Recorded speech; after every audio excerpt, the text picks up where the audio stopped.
cirinya. Halaman yang ke-25.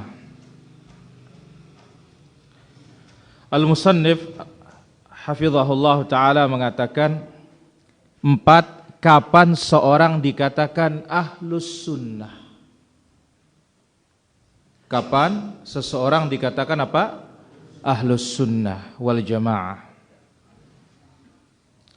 Telinga kita tentu tidak lagi merasa asing dengan istilah ahlus sunnah. Ada yang merasa asing? Tidak ada. Kalimat ini adalah kalimat populer,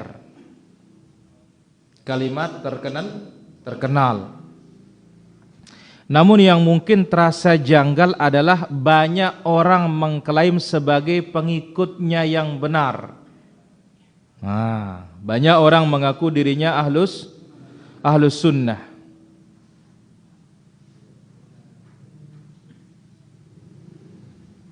Untuk meluruskan pemahaman tentang hakikat istilah ini, marilah kita simak beberapa pernyataan salafus salih ridwanullahu anhum ajma'in di bawah ini.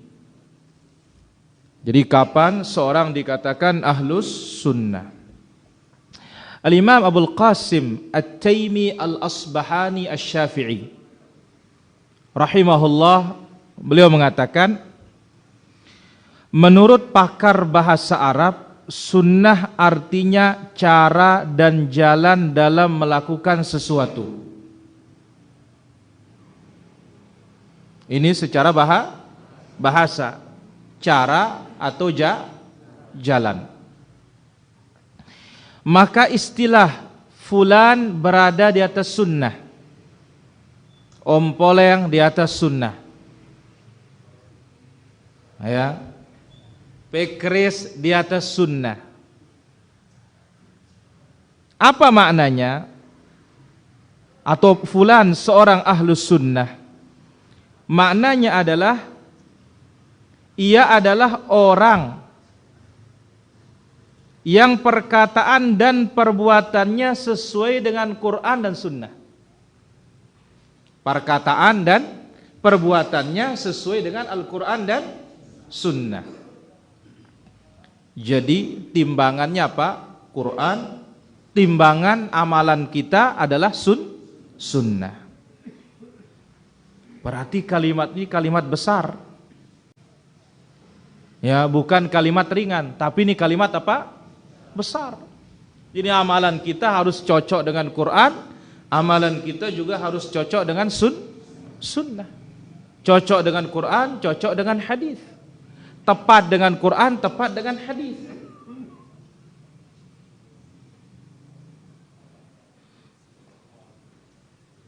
Sebab seorang tidak bisa dikatakan berada di atas sunnah apabila ucapan maupun perkataannya menyelisihi petunjuk Allah dan Rasulnya sallallahu alaihi wasallam. Dari ucapan ini para hadirin kita bisa mengambil kesimpulan. Kapan seorang dikatakan ahlus sunnah, kapan seorang dikatakan bukan ahlus sunnah. Dikatakan ahlus sunnah apabila perkataan perbuatan kita cocok, tepat dengan Quran maupun hadis yang sahih. Kalau kita menyelisih Quran dan hadis, berarti kita belum tepat dikatakan ahlus sunnah. Pengakuan iya, ngaku sunnah mungkin, tapi praktek belum. Baik. Yang kedua, perkataan Al-Imam Ibnu Hazm Al-Zahiri rahimahullah, beliau menjelaskan, ahlus sunnah yang selama ini kita akui sebagai pengikut kebenaran, sedangkan selain mereka dikatakan ahlu bid'ah, para pelaku bid'ah. Siapa ahlus sunnah itu? Adalah para sahabat. Karena mereka yang pertama kali amalannya sesuai dengan Quran dan sunnah, hadis.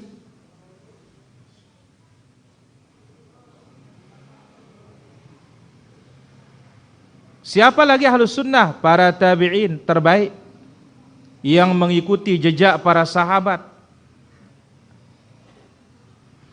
Kemudian siapa? Ashabul hadis, orang-orang yang berpegang pada hadis. Kemudian kaum muslimin yang mengikuti ashabul hadis dari generasi-generasi yang lalu sampai hari ini.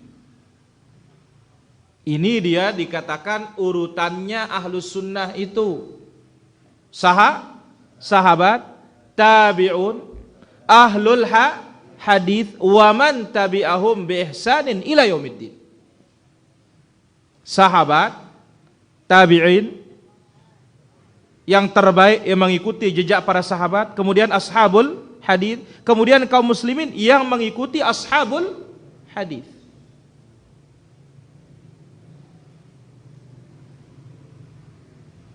Termasuk di dalamnya adalah masyarakat awam yang mengikuti mereka, ikut sahabat di berbagai belahan dunia ini, dari ujung timur sampai ujung baratnya.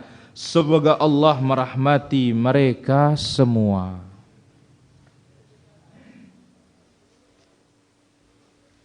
Kalau definisi pertama, Al-Imam salah seorang ulama Syafi'iyah, intinya amalan kita cocok dengan apa? Quran dan hadis. Definisi berikutnya sahabat, tabi'in dan yang mengikuti mereka sampai hari kiamat. Mereka yang dikatakan apa? Ahlus sunnah. Baik, Abu Nasr As-Sijzi rahimahullah menuturkan, ahlus sunnah adalah siapa saja yang selalu tegar. Tegar itu kokoh, tidak goyang, dan konsisten tetap dalam mengikuti akidah yang dibawa salafus saleh, yang mereka meriwayatkan dari Nabi sallallahu alaihi wasallam mau ataupun dari para sahabat. Ini ringkas definisi beliau. Siapa ahlus sunnah? Ahlus sunnah adalah siapa yang konsisten, siapa yang tegar mengikuti akidah yang dibawa oleh salaf. Siapa yang tetap mengikuti akidahnya para salaf. Kenapa? Atau siapa? Yakni mereka meriwayatkan dari Nabi dan dari sahabat. Nah, coba diperhatikan tiga definisi ini selalu muaranya apa? Nabi, sahabat. Nabi, sahabat. Selalu muaranya di sana, ujungnya di sana. Bercerminnya dengan Quran dan Sunnah. Quran dan hadis. Di generasi manapun, pokoknya cerminnya, muaranya Quran, hadis. Baik. Definisi yang ketujuh atau ucapan ulama yang ketujuh begitu. Abdullah Ad-Dailami rahimahullah berkata, Imam Ahmad gitu. Ahmad bin Hanbal rahimahullah berkata, muridnya Imam Syafi'i, di antara sunnah yang wajib diimani, yang apabila seorang meninggalkan satu bagian saja dan tidak mengimaninya, maka ia bukan bagian dari ahlus sunnah. Ini kalimatul fasal, kalimat pemisah nih para jamaah, definisi ahlus sunnah itu. Sekali lagi, di antara sunnah yang wajib diimani, yang apabila seseorang meninggalkan satu bagian saja dan tidak mengimaninya, maka ia bukan dari ahlus sunnah. Apa yang wajib diimani? Beriman kepada takdir, yang baik maupun yang buruk. Mengimani semua hadis yang berkaitan dengan takdir tanpa menanyakan mengapa dan bagaimana. Lalu beliau menyebutkan pilar-pilar sunnah yang lainnya. Apa yang bisa kita ambil dari ucapan Imam Ahmad ini? Pertama, Imam Ahmad punya kitab namanya Ushulus Sunnah. Apa namanya? Ushulus Sunnah. Kitab Imam Ahmad Ushulus Sunnah ini isinya adalah akidah. Isinya apa? Akidah. Berarti apa?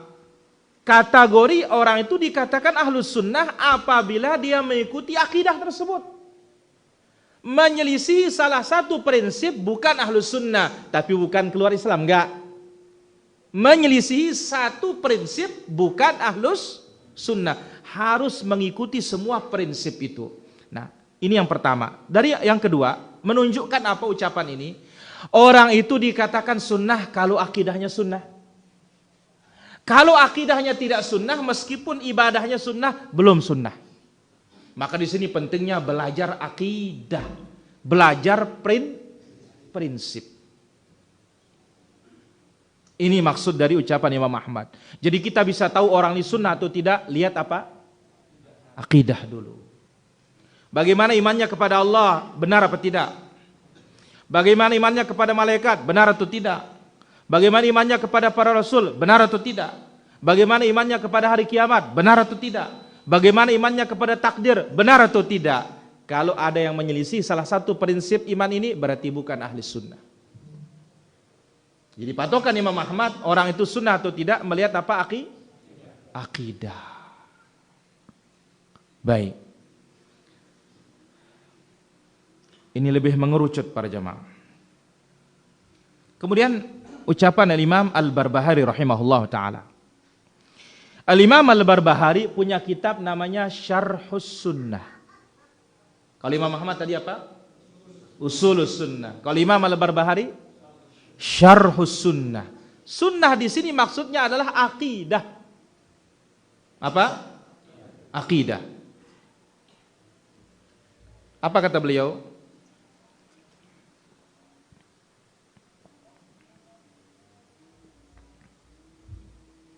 Tidak boleh seseorang mengatakan fulan ahlus sunnah sehingga ia yakin bahwa orang itu benar-benar mengajarkan ajaran Nabi. Ya Allah, berat ini.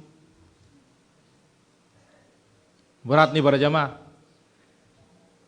Tidak boleh seseorang mengatakan fulan ahlus sunnah sehingga orang itu yakin bahwa dia benar-benar mengamalkan ajaran Nabi sallallahu alaihi wasallam.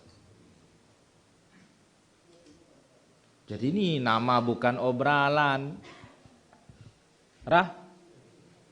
Nggak bisa ini ahli sunnah wal jamaah. Ini nama berat. Jadi tidak boleh menyematkan predikat sahibus sunnah atau ahlus sunnah kepada seseorang sebelum diketahui secara pasti bahwasanya ia mengamalkan pilar-pilar sunnah, pokok-pokok sunnah, akidah sunnah. Ini ada kemiripan dengan definisi Imam Ahmad. Jadi kalau kita ingin tahu orang itu ahlus sunnah, bagaimana pilar-pilar sunnah diamalkan atau tidak? Akidah Nabi itu dia laksanakan atau tidak? Ini dia para hadirin rahmati Allah subhanahu wa ta'ala. Demikianlah penjelasan para ulama ahlus sunnah wal jamaah tentang kriteria seseorang yang tergolong pengikut sunnah, yaitu apabila ia mengikuti akidah dan manhaj, cara beragama ahlus sunnah sebagaimana terlihat jelas melalui ucapan Imam Ahmad tadi.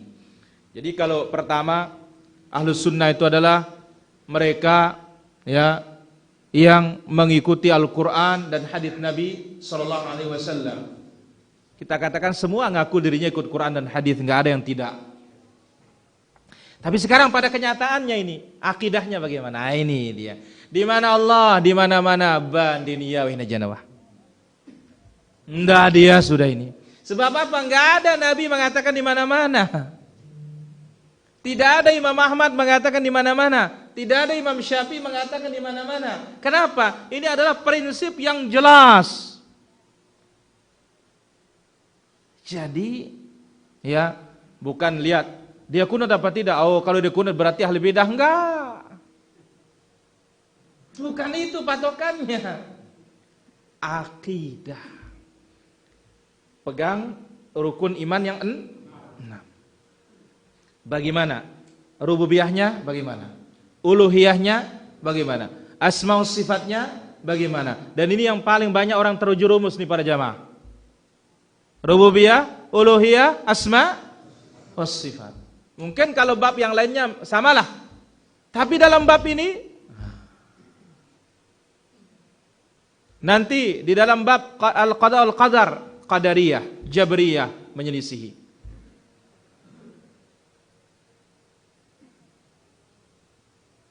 Dalam bab al-iman bil yaumil akhir ada beberapa kelompok Khawarij menyelisihi. Mu'tazilah menyelisihi. Dalam bab syafa'ah Khawarij menyelisihi. Tapi kita berbicara tentang rububiyah. Orang Islam sekarang sudah banyak rusak rububiyahnya. Berbicara kita tentang uluhiyah, banyak sekali orang yang syiriknya dalam ibadah. Berbicara tentang asma wa sifat, ini lebih parah lagi nih. Banyak sekali yang akidahnya ya Asy'ariyah, Maturidiyah, Sufiyah dan yang lainnya. Maka prinsip dari sini kita bisa melihat apakah betul di atas ahli sunnah wal jamaah atau tidak. Jadi takaran pertama seorang itu sunni atau tidak berangkat dari apa? Akidah. Karena itu mujma' alaih disepakati oleh para ulama tentang masalah akidah. Baik, itu dia poin pertama para hadirin. Poin yang kedua, mengenal ciri-ciri ahli sunnah. Dari pembahasan sebelumnya tentang siapakah yang dikatakan ahlus sunnah, kita dapat menyarikan beberapa ciri mereka sebagai berikut. Dari pokok tadi kita bisa melihat, bisa mengambil kesimpulan, inilah ciri-cirinya ahli sunnah wal jamaah. Pertama, patuh dan selalu berpegang pada Al-Quran dan Sunnah dengan pemahaman salafus saleh. Ini intinya pemahaman salafus saleh. Tafsirnya mereka ketika menafsirkan ayat, syarahnya mereka ketika menjelaskan hadis. Kalau berbicara tentang orang Quran hadis, semua Quran hadis, Quran hadis, Quran hadis. Quran aman. Tapi begitu berbicara tentang hadis, banyak pakai hadis palsu. Banyak pakai hadis dhaif. Tapi kalau hadisnya sahih, syarah siapa ini? Penjelasan siapa ini? Kemana rujuknya? Pakai otak kita?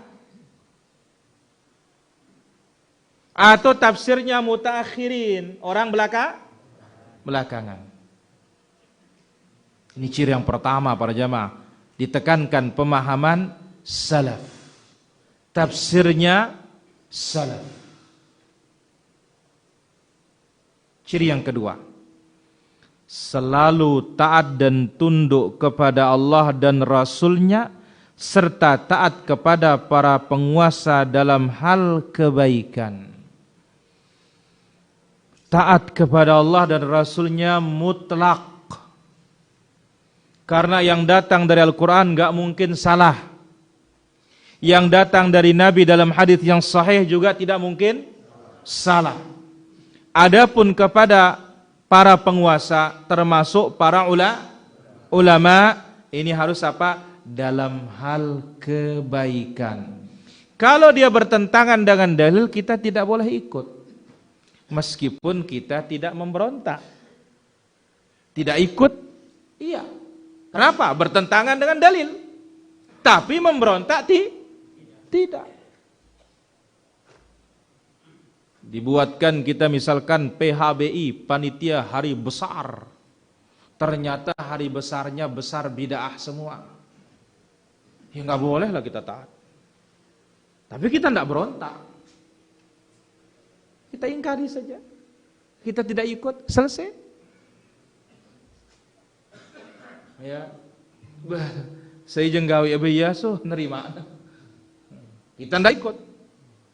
Kenapa? Ini bertentangan dengan dalil. Karena yang besar dalam Islam Idul Fitri, udah. Dan contoh-contoh yang lainnya. Selama jelas bertentangan dengan dalil Quran maupun sunnah Rasulullah sallallahu alaihi wasallam. Ini ciri yang kedua. Ciri yang ketiga, mencintai orang-orang yang bertauhid. Nah, ini para jamaah, cinta kepada yang bertauhid. Ya. Cinta kepada apa? Yang bertauhid. Dari manapun dia datang, kita senang. Cinta kepada orang yang mengikuti apa? Sunnah. Senang kita. Dan membenci musuh-musuh mereka. Tapi ingat, membenci bukan berarti menzalimi loh. Membenci bukan berarti kita menganiaya. Kita benci kepada orang yang berbuat bidah, bukan berarti kita harus pukul dia. Bukan berarti kita harus ajak orang menyerang dia, enggak.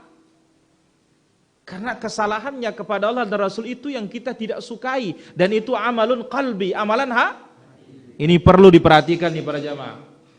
Jangan sampai penjelasan ini dikatakan ini intoleran. Enggak. Ini ihqaqul haq wa ibtalul batil, membenarkan yang benar, membatilkan yang batil. Ya, dan bukan berarti apa mengajak orang gulat. Kenapa? Justru pada praktiknya selalu yang menegakkan sunnah yang digulatin, bukan yang sunnah menggulatin orang. Lalu sunnah disuruh sabar. Kenapa? Saudara kita juga yang menentang kita, sabar. Maka sungguhannya dikatakan ini ajaran intoleran, tapi buktinya yang intoleran itu yang bilang intoleran. Nah, ini perlu diperhatikan. Jadi membenci kebatilan, membenci orang berbuat kebatilan, tidak ada keharusan orang menzalimi. Bukan berarti mengajak orang memerangi. Ini perlu diperhatikan. Ya. Sebagaimana perundang-undangan. Ya. Misalkan dalam aturan mencuri. Salahkah di mata hukum? Salah. Kemudian disuruh memerangi pencurian. Benci pencurian. Tapi kan tidak ada kelaziman ya mencuri atau setiap pencuri langsung kita gebukin rame-rame, enggak. Nanti hukum yang punya urusan itu. Sebab tanpa ajaran seperti ini, cinta yang benar, benci yang salah, enggak mungkin akan berjalan dunia ini para jamaah, enggak mungkin. Tidak mungkin itu. Ya, kalau sampai seperti itu kita akan membuatkan hukum demi maslahat kita saja, bukan untuk maslahat orang. Baik. Serta membela manhaj salaf dan memboikot ahli bid'ah dan kelompok-kelompok yang menyimpang. Tentu masalah boikot pun tidak sembarangan boikot. Boikot itu ibarat obat. Namanya obat, kalau berguna pakai. Kalau tidak berguna, nggak bisa dipakai, tapi tetap dia menjadi obat. Contoh, ya, Pekris, dia sakit kepala. untuk memboikot sakit kepala, kasih Panadol. Mempan dia, berarti kasih Panadol. Enggak mempan dia, ya jangan dikasih Panadol, nanti dihantam ginjalnya. Ya. Obatnya tetap ada. Ya sama kasusnya memboikot ahli bidah atau kelompok ada manfaatnya apa tidak? Manfaat untuk dia, manfaat untuk kita. Tidak ada manfaatnya berarti apa? Obat tetap obat, berarti belum bisa dipakai. Nah ini dia para jamaah. Jadi cinta, loyal kepada ahli tauhid dan ahli sunnah, ya, berlepas diri dari perilaku kesyirikan atau penentang tauhid dan penentang sunnah. Kemudian yang keempat,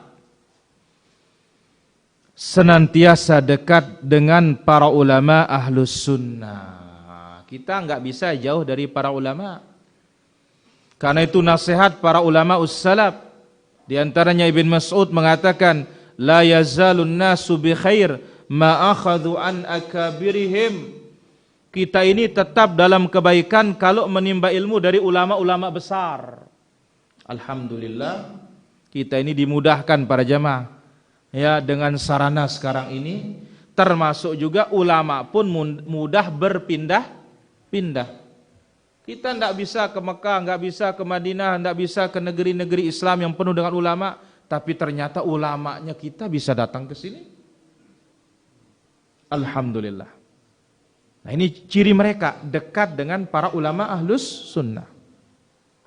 Menimba ilmu dari mereka dan tidak mengucapkan hal-hal yang buruk terkait dengan mereka. Sebab kalau ulama kita sudah bicarakan dengan tidak baik, berarti apa? Sudah tidak ada kehormatan bagi mereka.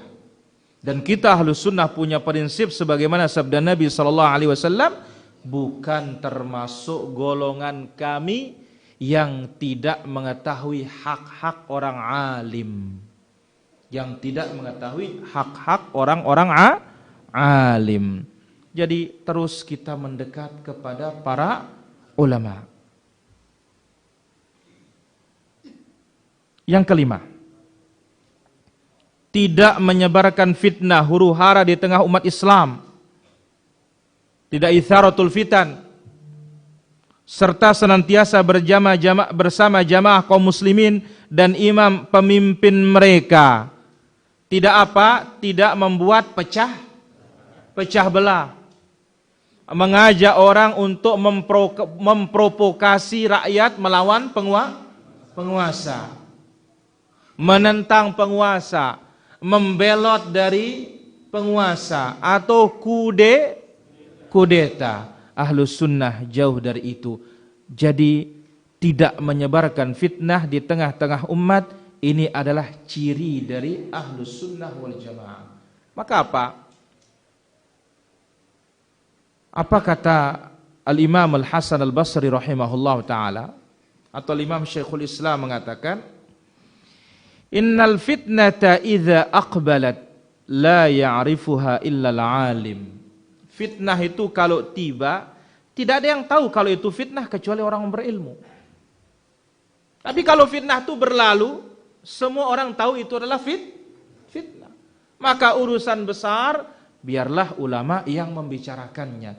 Kita ikuti apa penjelasan mereka, fatwa mereka. Yang keenam, tidak bersikap sok hebat atau sok alim, atau dinamakan ta'alum. Ya.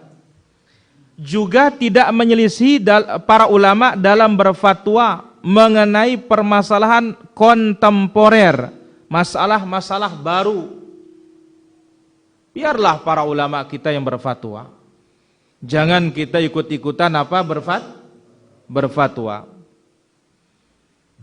Akan tetapi mencela pendapat sendiri tatkala fatwa para ulama tersebut berbeda dengan pendapatnya. Jadi biarlah pendapat kita salahkan, jangan salahkan pendapatnya ulama-ulama besar. Terlebih dalam masalah yang terbilang baru dan besar, juga tidak menggugat fatwa mereka demi menjaga persatuan umat Islam. Ini terutama masalah jiwa, khususnya masalah jihad. Kembalikan kepada para ulama. Maka apa kata Allah Azza wa Jalla di dalam Al-Quran, menerangkan sikap orang beriman. Allah Azza wa Jalla berfirman, wa idza ja'ahum amrum minal amni awil khawfi adha'u bihi. Apabila datang kepada mereka amrun minal amni awil khawfi, dalam surat An-Nisa ayat 83. Apabila datang pada mereka suatu perkara yang berkaitan dengan keamanan maupun ketakutan, adza'u bihi, orang-orang munafik itu langsung menyebarkannya. Walau rudduhu ila rasul, kalau dikembalikan kepada Rasul sallallahu alaihi wasallam, wa ila ulil amri, dikembalikan kepada para ulama, kepada para penguasa, la'alimahul ladzina yastanbitunahu minhum, akan diketahui apa di balik peristiwa tersebut. Karena para ulama kita, mereka yang memiliki, yaitu apa? Pandangan ke depan. Mereka yang tahu maslahat, mereka juga yang tahu mudarat. Maka urusan-urusan umat, biarlah mereka yang berbicara, kita di belakangnya. Lebih-lebih masalah al-jihadu fi sabilillah. Karena jihad ini masalah darah kaum muslimin. Ya.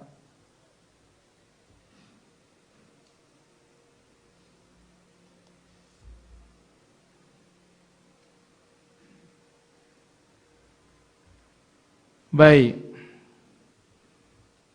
Itu dia beberapa alamah, ciri-ciri ahlus sunnati wal jamaah yang diterangkan oleh para ulama kita berdasarkan dalil-dalil Al-Quran maupun hadis-hadis Nabi sallallahu alaihi wasallam. Masuk kita ke poin yang ketiga.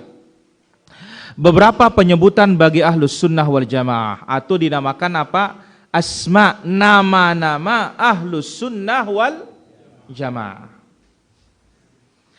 Ahlus sunnah wal jamaah memiliki beberapa sebutan yang terkadang dipakai oleh para ulama. Tapi penyebutan yang paling terkenal apa? Ahlus sunnah wal jamaah. Ini nama paling tersohor, nama yang paling masyhur. Ya. Nama yang paling masyhur. Itu apa? Ahlus sunnah wal jamaah. Baik.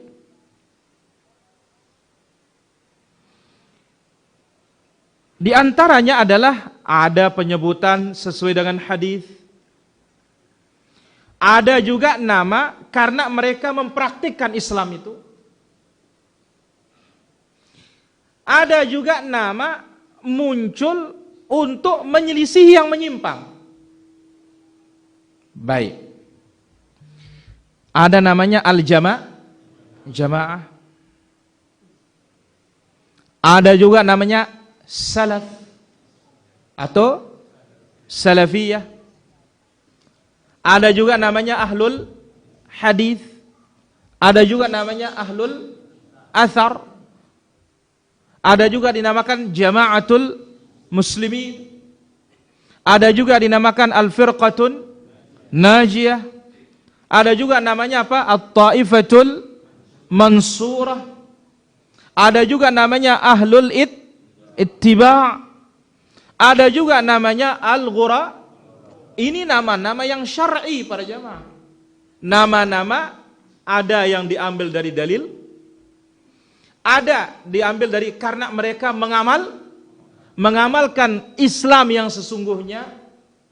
Ada juga karena apa? Mereka menyelisihi yang menyimpang, membedakan diri dengan yang menyimpang. Muncullah nama. Baik.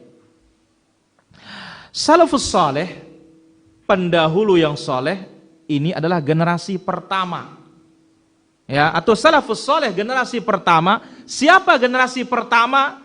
Para sahabat. Jadi orang yang pertama kali masuk Islam di saat Nabi berdakwah, dinamakan mereka siapa? Sahabat. Bertemu dengan Nabi, mereka Islam, mati di atas Islam. Memang tidak pernah menisbatkan diri kepada salah satu penamaan itu. Enggak ada di zaman sahabat salafi, enggak ada. Ini ahlus sunnah wal jamaah, enggak ada di zaman sahabat para jamaah. Ya. Untuk membedakan diri dengan firqah sesat. Sebab apa? Saat itu enggak ada yang sesat dari kaum muslimin. Yang ada itu imma kafir wa imma hanya itu yang ada. Pindah ke Madinah, ya, ada kafir, ada munafik, ada muslim. Jadi belum diperlukan nama itu di zaman sahabat itu, belum. Kenapa? Nggak ada lawannya dari kelompok-kelompok yang sesat. Yang ada itu agama yang sesat. Kalau kelompok belum ada. Sebab mereka satu-satunya umat Islam yang mengamalkan ajaran Islam secara utuh, yaitu kalangan para sahabat. Dan tidak ada kaum muslimin yang menyimpang ketika itu, nggak ada. Mau nyimpang langsung di-cut, potong oleh Nabi SAW. Nggak bisa. Ada yang mau berlebih-lebihan sholat malam, potong. Ada yang mau berlebihan puasa, hentikan. Ada yang mau bujangan, ya, tidak mau mau fokus ibadah, potong. Akhirnya nggak bisa hidup. Nah, ini di zaman Nabi SAW. Namun setelah wafatnya Nabi Muhammad SAW, mulailah muncul firqah sesat yang dibidani ahlul ahwa, pengikut hawa nafsu. Ahlul bid'ah, para penyeru dan pelaku bid'ah. Ahlul syubhat, orang-orang yang mencampur adukkan antara kebenaran dengan kebatilan. Maka mulailah penamaan tersebut dipakai. Nah, ini dia. Jadi ketika muncul lawan, baru muncul nama untuk memisahkan mana yang hak, mana yang batil. Kalau di zaman Nabi, tidak ada yang perlu dipisahkan, memang sudah pisah. Yang syahadah beriman, mukmin, yang tidak ya kafir. Nah, ini dia. Penisbatan demikian syar'i. Ini agama ini. Dengannya dapat dibedakan. Ini nama-nama ini para jamaah, setelah muncul kelompok-kelompok yang sesat ini, ahlil ahwa, ahlil bidah, ahlil syubhat. Ini penamaan yang syar'i yang dapat dibedakan atau dengannya dapat dibedakan antara kelompok yang benar dan berbagai kelompok sesat yang ada. Perlu diketahui bahwa penamaan dan penisbatan itu tidak lahir dari ijtihad pribadi, enggak.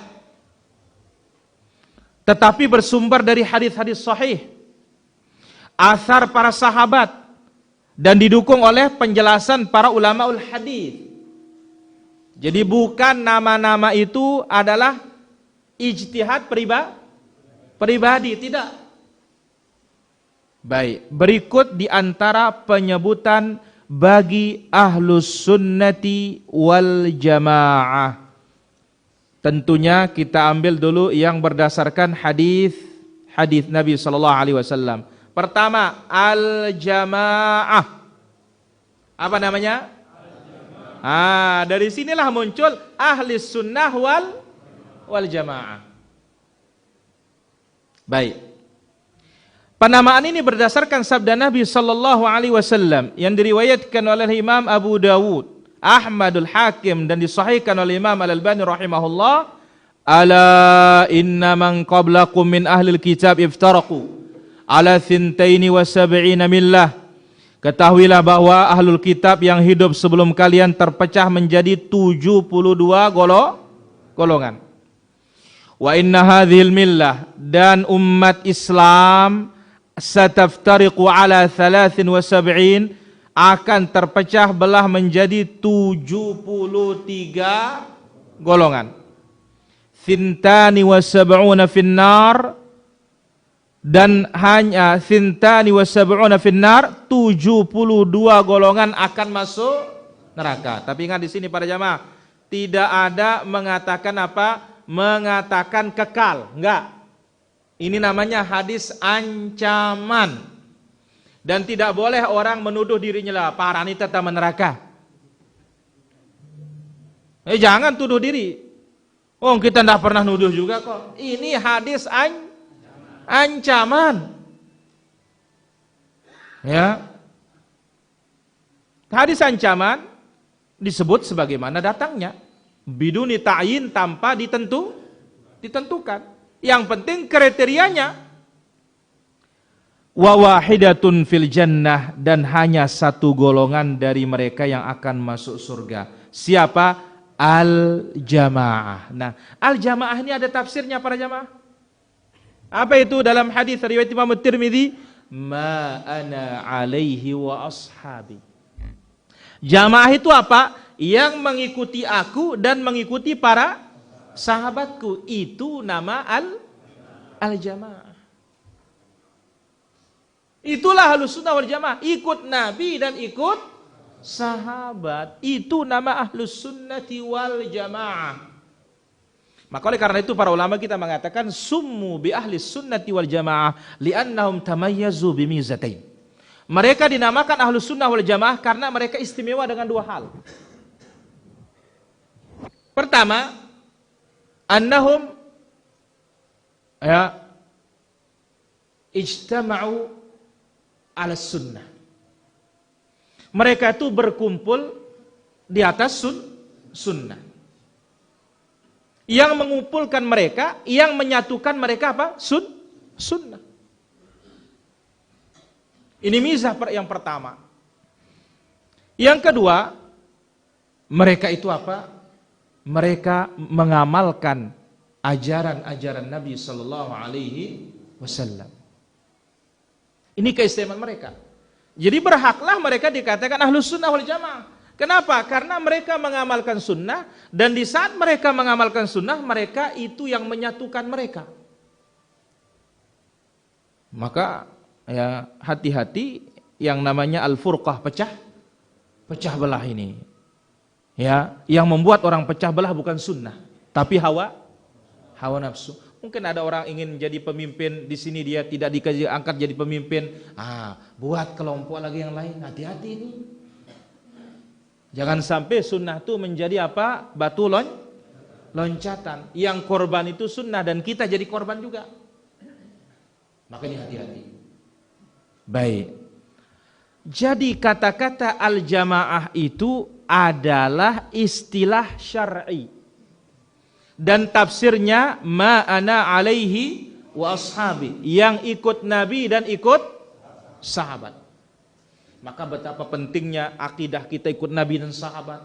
Jangan sampai kita kotak-kotak agama kita ini fikih Syafi'i katanya.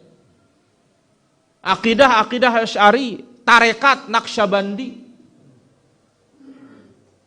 Ini semuanya jauh dari Nabi SAW. Ini perkataan ini para jamaah. Sekarang kalau fikih ikut Syafi'i, oke lah. Kalau betul ikut Imam Syafi'i. Kalau betul ikut Imam Syafi'i, nggak ada zikir jamaah itu, nggak ada besar-besar suaranya. Kalau ikut Syafi'i, nggak ada kirim pahala Fatihah untuk orang mati, nggak ada itu.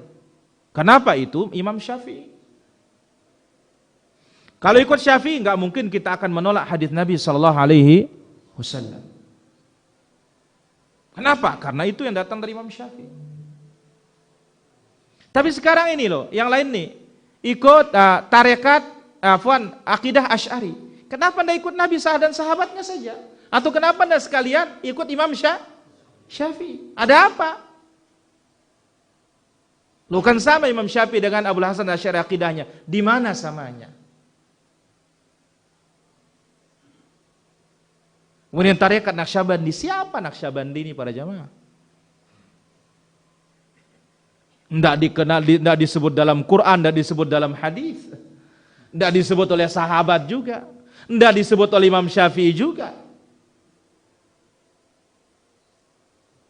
Oleh karena itu, inilah pentingnya kita benar cara kita beragama. Selalu diarahkan kita kepada dalil.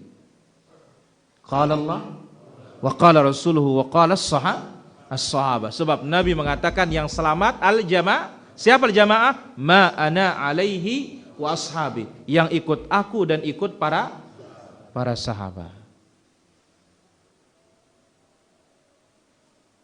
Baik, saya kira demikian dulu para hadirin. Jumpa kita pada kesempatan malam hari ini. Insyaallah besok malam lagi kita lanjutkan. Wassallallahu ala nabiyina Muhammad wa ala alihi wa sahbihi ajma'in. Walhamdulillahi rabbil alamin.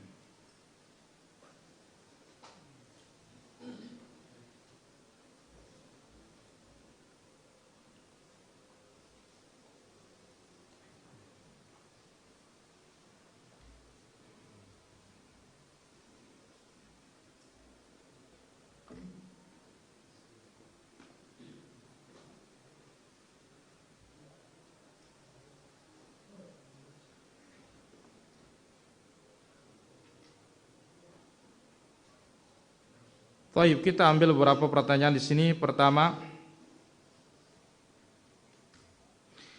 boleh apa tidak cacing tanah untuk obat tipes? Masya Allah. Kita katakan tidak ada masalah insya Allah. Hukumnya apa? Jaiz, hukumnya boleh. Wallahu ta'ala ala wa alam.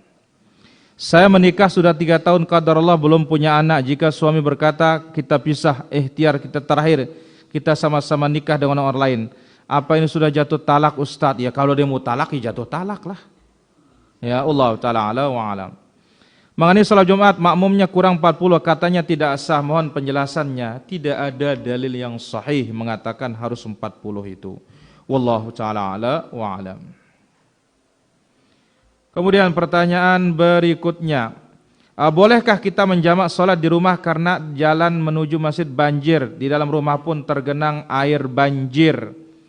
Kita katakan ya bahwasanya kalau memang keadaannya seperti itu, di rumah kita pun apa banjir. Hakikatnya nama menjamak itu di masjid bukan di rumah. Kenapa? Supaya tidak repot bolak-balik. Itu maksudnya, bukan menjamak di rumah. Ya, tapi sekarang ilahnya apa? Kita ini datang musibah bencana, tidak ada masalah. Wallahu ta'ala ala wa alam.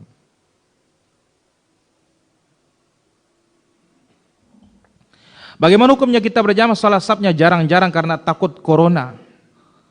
Namun anjurannya para ulama kita disuruh sabnya harus berdekatan atau saling tempel. Bagaimana caranya? Saya untuk bersab salat, terima kasih katanya.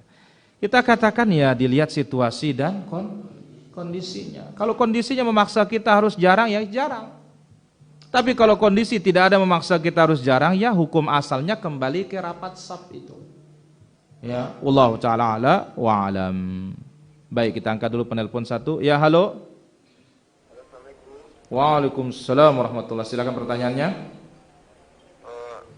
Apakah mempelajari aliran tarikat tertentu Ustaz termasuk dalam kehidupan Ustaz? Baik, ditunggu jawabannya. Pertama kita disuruh pelajari Al-Quran dan Sunnah, nggak disuruh belajar tarekat. Belajar tarekat inilah yang membuat umat bingung beragama. Kenapa ini tarekatnya, ini yang mana ini? Oh semuanya sampai ke Rasul, katanya mana dalilnya?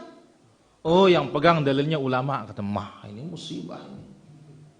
Sementara Quran jelas, hadis jelas. Kita disuruh alaikum bisunnati wa sunnatil khulafa Rasyidin, ambil tata caraku dan tata khalifahku lurus dan terpimpin. Loh kan kita orang awam ya belajar. Belajar kepada orang yang mengajarkan kita dalil. Wallahu ta'ala ala wa alam. Baik, silakan Om Poleng.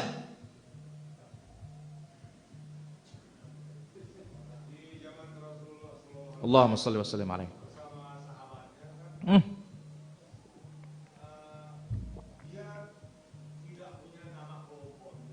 Iya, betul.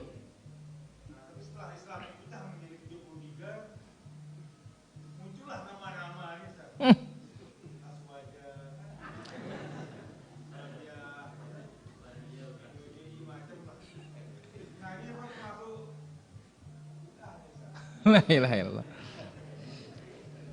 Kita katakan nama yang tadi nama yang syar'i. Berarti ya selain dari nama itu kalau disandarkan kepada agama inilah buat-buat. Ini jelas tidak syar'i. Ya. Wallahu taala ala walam. Tapi tentu berloyalitas kepada nama. Bukan berloyalitas kepada agama. Itu yang tidak syar'i. Wallahu taala ala wa alam. Ya, halo. Ya, assalamualaikum. Waalaikumsalam warahmatullah. Silakan pertanyaannya. Ini dari hamba Allah di Masuji. Ya. Sholat sunat taubat itu kapan diwaktukan Pak Ustaz? Baik, ditunggu jawabannya.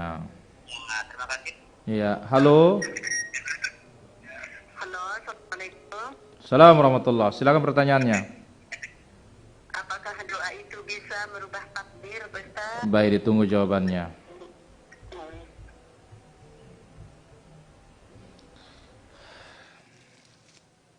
Pertama, sholat sunnah taubah kapan dilaksanakan? Kalau sudah berbuat dosa. Kalau nggak ada dosa yang jelas, bagaimana mau sholat sunnah taubah? Wallahu ta'ala ala wa alam. Yang kedua, apakah doa bisa merubah takdir? Wala yaruddul qadaru illa du'a. Tidak ada yang bisa menolak takdir kecuali karena doanya juga sudah ditakdirkan. Wallahu ta'ala ala wa alam. Iya, Mami Jan.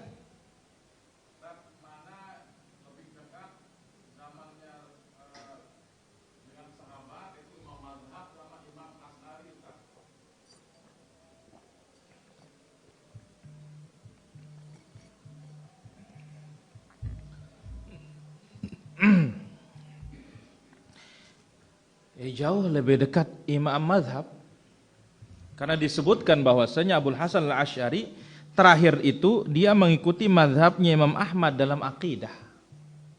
Wallahu ta'ala ala wa alam. Iya, Om Poleng.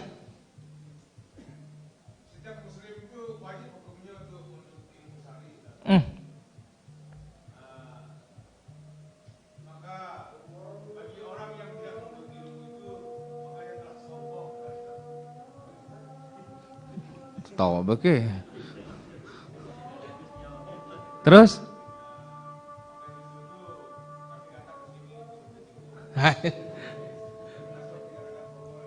La ilaha illallah. Pertanyaannya?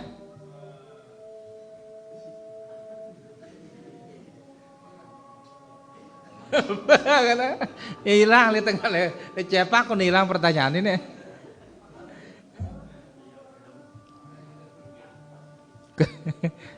Berdiri songkok julak kado.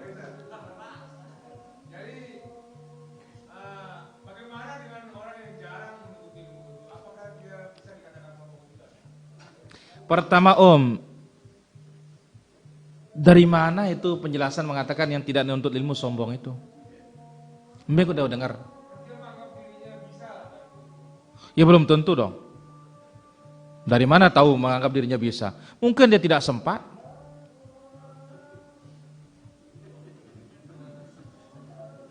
Boleh, anda tak sempat nang kene. Tapi sempat saya tadi berdialog sama teman, malah dia membenarkan kata saya. Saya mau cari dalilnya sekarang ini. Kan tadi kita belajar. Oh, baik. Jadi kita katakan, saya belum tahu dalilnya orang tidak nuntut ilmu dia sombong. Justru yang ada disebut oleh para ulama, man yuridillahu bi khairan yufaqihu fid din. Siapa dikehendaki baik oleh Allah, Allah fahamkan dia tentang urusan agama. Berarti siapa yang tidak belajar itu orang-orang yang tidak dikehendaki baik. Itu baru ada penjelasan ulama kita. Tapi kalau dia sombong, saya belum tahu itu, Om. Ada dalilnya apa tidak? Kalau perkataan ulama mengatakan demikian, boleh saja kita terima kalau dia punya dalil, tapi wallahu ta'ala ala wa alam. Jelas, Om? Jadi kalau orang tidak menuntut ilmu, satu, dia bisa dikatakan batal Islamnya. Lebih parah. Kenapa? Karena diantara pembatal Islam, al-i'rad an dinil Islam. Berpaling dari Islam, tidak mau belajar Islam. Ini bisa keluar dari Islam, batal Islamnya. Wallahu taala ala wa alam. Ya, halo. Waalaikumsalam warahmatullahi. Ya, kita mau Ustaz. Ya. Ini untuk penegasan saudara-saudara Islam yang di kampung ini Ustaz. Iya, silahkan terus Bapak.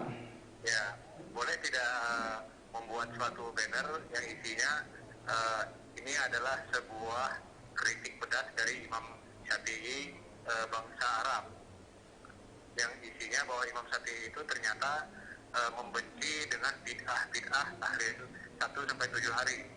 Demikian katanya Imam Syafi'i. Boleh seperti itu tidak Pak Ustaz? Baik, ditunggu jawabannya. Ya, halo. Waalaikumsalam warahmatullahi. Begini Ustaz, masalah menggali kubur Ustaz. Yang menggali cuma 3-4 orang, tahu-tahu ada yang menghadiri cuma lebih kurang 20 orang Ustaz. Setelah itu makanan diantar ke tanah wakaf, ke pemakaman, dikasih makan. Gimana hadisnya itu Ustaz? Baik, ditunggu jawabannya. Assalamualaikum warahmatullahi wabarakatuh. Waalaikumsalam warahmatullahi. Baik, pertama kita katakan membuat banner dan semisalnya tidak ada masalah, tetapi harus jelas rujukannya di kitab apa. Dan paling utama itu yang pertama apa? Perbaiki akidah umat dulu lah. Karena apa? Kalau sudah akidahnya beres, insya Allah yang lainnya gampang untuk diterima. Tapi kalau akidahnya nggak beres, hatta mau pakai ucapan siapa saja nggak diterima. Jangankan Imam Syafi'i, Quran aja nggak diterima, lebih hebat dari Imam Syafi'i. Ya, Allah Ta'ala ala wa alam. Kemudian berkaitan dengan masalah menggali kubur. Menggali kubur itu kewajiban kita. Maka kita tidak perlu menunggu upah. Sebagaimana sholat kewajiban kita, ada yang orang diupah sholat? Nggak ada. Allah Ta'ala ala wa alam. Saya sholat sambil duduk, berhubung sakit istri dan anak saya bermakmum ikut duduk. Iya, karena apabila imam duduk, maka makmum pun harus duduk. Allah Ta'ala ala wa alam. Ada masjid dipakai talim tapi dalamnya banyak yang merokok dan dikasih minum teh. Apa saya berdosa nggak ikut taklim? Kalau di sana ada kemungkaran ya jangan hadir. Allah Ta'ala ala wa alam. Sedekah subuh itu bagaimana Ustadz? Saya katakan tidak ada dalilnya harus sedekah subuh. Cuma ada dalil yang mengatakan setiap pagi turun malaikat yang mendoakan yang berinfak maupun yang tidak berinfak. Allah Ta'ala ala wa alam. Silakan ada pertanyaan. Kamu aja. Berbuat baik pada keluarga orang tua yang sudah meninggal, Ustaz. Terus waktu dengan Tuhan yang mati ini kan dalam Islam kan disuruh berlepas diri dari beban syirik dan melakukannya bagaimana? Kita katakan bahwasanya jelas kita harus berlepas diri. Tapi sekarang ini kita perhatikan namanya berbuat baik, masalah makanan. Nabi SAW bersabda, "Wala ya'kul ta'amaka illa taqi." Janganlah makananmu dimakan kecuali oleh orang-orang bertakwa. Kasih orang yang bertakwa. Wallahu ta'ala ala wa alam. Apakah mau sholat tahajud mesti tidur? Yang namanya tahajud itu memang demikian, tidur dulu baru bangun sholat. Wallahu ta'ala ala wa alam. Adakah syariat di setiap sholat kita membaca doa kunut? Tidak ada kecuali kalau kunut nazilah. Ada yang menimpa kaum muslimin. Wallahu ta'ala ala wa alam. Bagaimana mengikuti sunnah yang diboikot oleh orang tuanya seperti diancam, diusir dan tidak diberikan warisan? Sabar. Doakan orang tua supaya mendapatkan hidayah dari Allah Subhanahu wa taala. Wallahu taala ala wa alam. Silakan ada lagi? Apabila seseorang itu berburuk sangka kepada Allah, itu termasuk dosa kecil, sebesar kejuruan. Baik, berburuk sangka kepada Allah dosa besar. Ya, bukan dosa kecil. Maka oleh karena itu hendaklah seorang bertaubat. Kenapa? Karena su'udzon billah azza wa jalla ini adalah menunjukkan orang itu tidak beriman kepada takdir Allah Subhanahu wa taala. Wallahu taala ala wa alam. Apakah sama kemuliaan memberi orang yang miskin dengan memberi kepada orang yang kaya sesuai dengan apa yang diminta oleh masing-masing mereka? Ya beda tentunya. Kalau memberi orang miskin berarti apa? Memberi orang yang berhak untuk diberikan. Wallahu taala ala wa alam. Apa saja penyimpangan LDII? Pertama, ini adalah firqah Khawarij. Ya, yang menganggap di luar kelompoknya adalah kalau orang najis dan sesat. Ya. Jadi ini ciri yang paling utama menunjukkan penyimpangan mereka, dan baca beberapa buku yang ditulis oleh atau fatwa ditulis oleh para ulama tentang kesesatan Islam Jamaah atau LDII. Wallahu taala ala wa alam.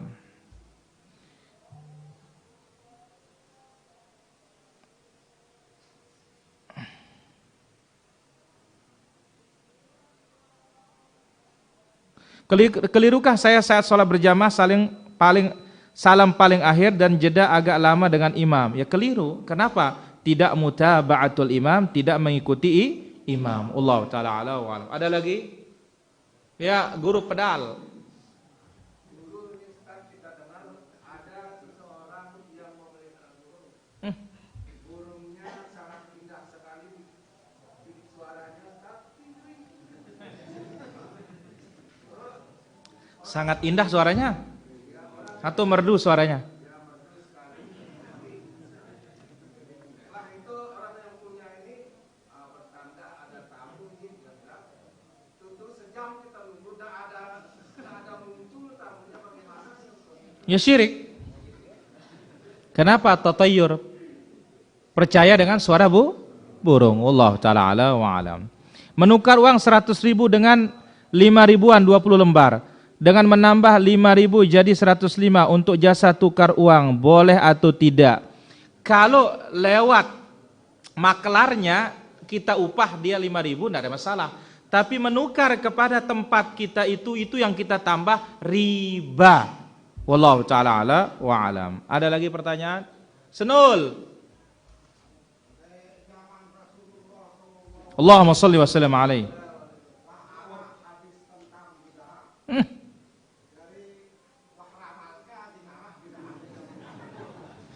Senul, Nabi itu bukan tukang ramal. Nabi itu rasul, dia pakai wahyu. Ya Allah Maha tahu kalau akan ada yang berbuat bid'ah. Wallahu taala ala wa alam. As-salatu khairum minan naum, apakah tidak disyariatkan dikumandangkan azan subuh? Iya, disyariatkan di azal awal dari subuh. Wallahu taala ala wa alam. Zakat fitrah hari raya Idul Fitri seminggu menjelang hari raya dikasih, apa boleh apa tidak? Tidak boleh. Karena zakatul fitr itu sehari atau 2 hari baru boleh dikeluarkan ke pengepul amilnya. Wallahu taala ala wa alam. Silakan, ada lagi. Abu Hur.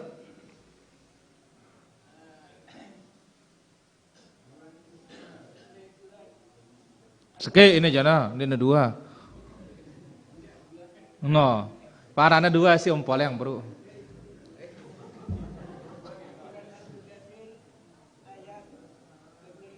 Apa yang ada baca yang itu? Qaulul Bashar. Baik, ini adalah bantahan bagi orang mengatakan Al-Quran makhluk.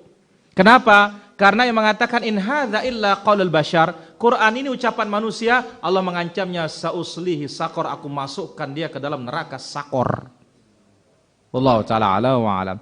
Apakah jamaah wanita sop yang terbaik dimulai dari sop paling belakang? Iya. Itu yang terbaik. Wallahu taala ala wa alam. Sekarang Fi Banyuwangi sedang deklarasi perdukunan Nusantara. Bagaimana? La ilaha illallah. Kita katakan bahwasanya ya kalau yang dimaksud dengan iddia ilmul ghaib dan semisalnya, maka ini tidak boleh dalam timbangan syariat kita, ya. Wallahu taala ala wa alam. Bagaimana perkataan sebagian orang dalam beramal, ambil baiknya buang jeleknya? Kita katakan ini adalah orang yang mencampur adukkan antara kebaikan dengan kebatilan. Wallahu taala ala wa alam. Bolehkah kita memanggil ibu dengan sebutan bunda? Sebab ada yang mengatakan sebutan itu tasyabbuh. Tidak ada masalah. Wallahu taala ala wa alam. Mana batasan gerakan telunjuk ketika duduk tasyahud? Soalnya ada yang saya lihat jamaah kita gerakan seperti orang memukul-mukul. Terangasan kenaruan ini. Singane-ngene nuruan. Ndak lurus ya. Wallahu taala ala wa alam.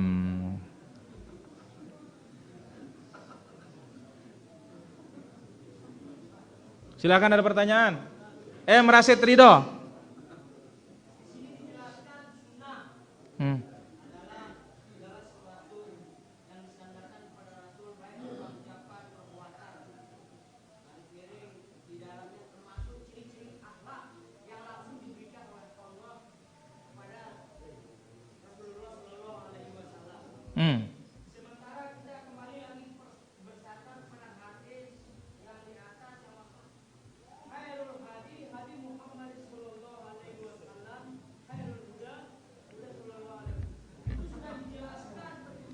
Apa aja kena lu acet ini. Ini kumantau kenana masih nih. Kan masih pengajian ini. Pertanyaan kan. Kan dia nyandar menurut pesandar ini. Muta nggak toko langkan dan nyandar.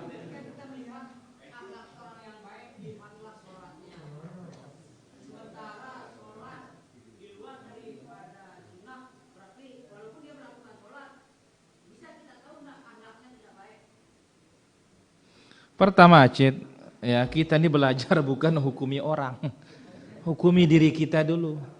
Girang kita nagetin dengan pendek, itu dulu ndak usah haji orang. Jelas, Cid? Wallahu ta'ala ala wa ala. Bolehkah membaca zikir pagi petang, doa yang dibutuhkan dibaca waktu sujud dalam sholat katanya. La ilaha illallah. Ya jangan waktu salat amsayna wa amsal mulkulillah walhamdulillah. Ya tidak cocok posisinya. Ya wallahu ta'ala ala wa alam. Baik, silakan ada lagi. Ya Umpol yang Kenikmatan yang kita rasakan bersama istri itu juga bernikmat. kayaknya betulah kau anak kendaraan tadah. Ya jelas. Jangankan itu air dingin yang masuk enak di dalam tenggorokan itu akan ditanya oleh Allah Subhanahu wa taala. Pokoknya hanya 3 yang tidak ada pertanyaannya. Sehelai kain menutupi aurat kita. Rumah ukuran bisa menaungi kita dari hujan dan panas. Kemudian sepotong roti yang menahan rasa lapar kita, hanya itu tidak ada pertanyaannya. Nggih. Bue itu.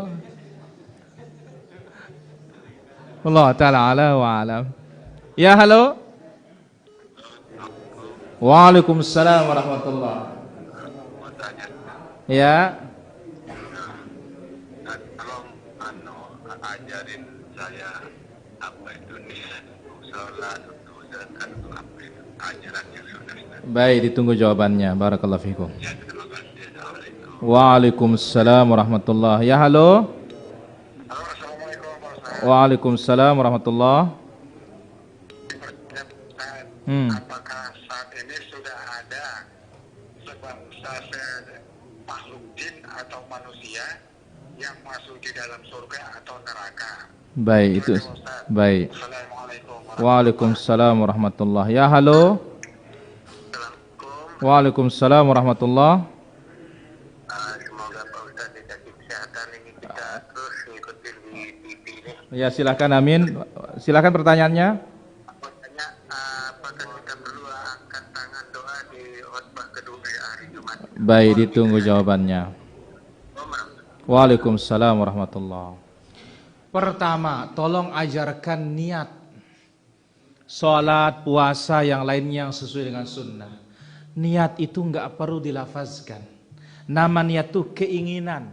Itulah nama niat. Ada ingin salat, berarti itu sudah niat. Kita ambil air wudu karena azan, berarti keinginan salat. Itu sudah cukup dikatakan niat.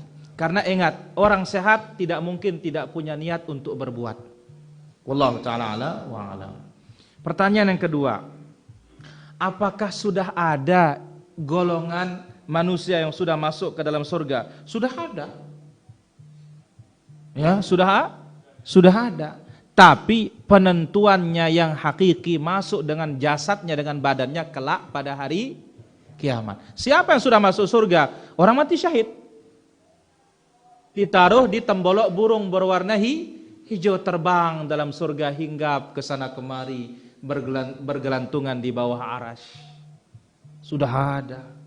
Tapi dengan badannya nanti kalau sudah hisab. Allah taala ala wa alam.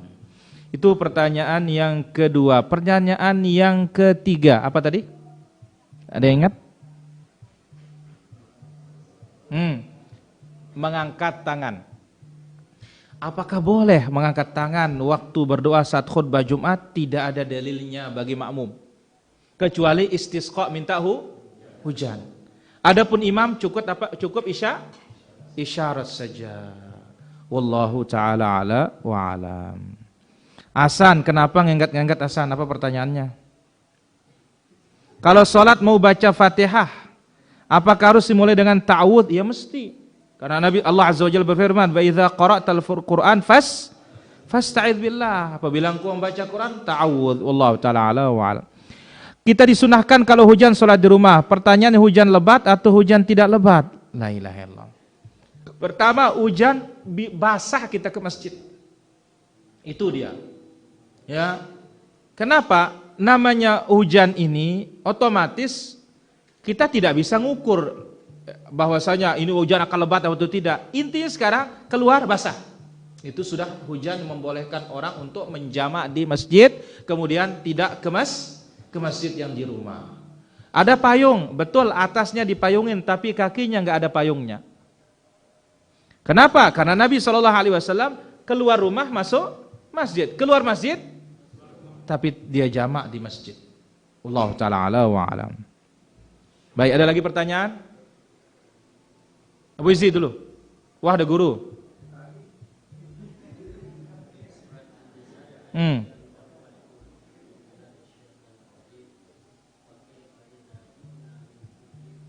Bi syahidin wajibna bika ala haula'i syahida.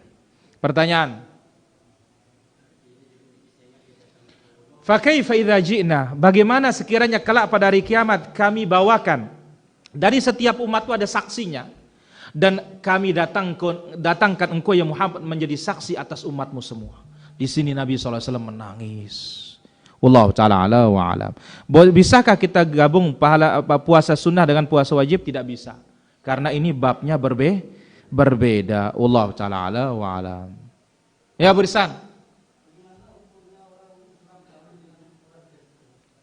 Kalau laki-laki Islam wanitanya Nasraniyah boleh.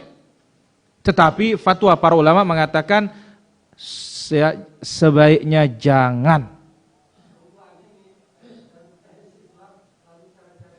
Oh, enggak boleh seperti itu. Allah taala ala wa alam.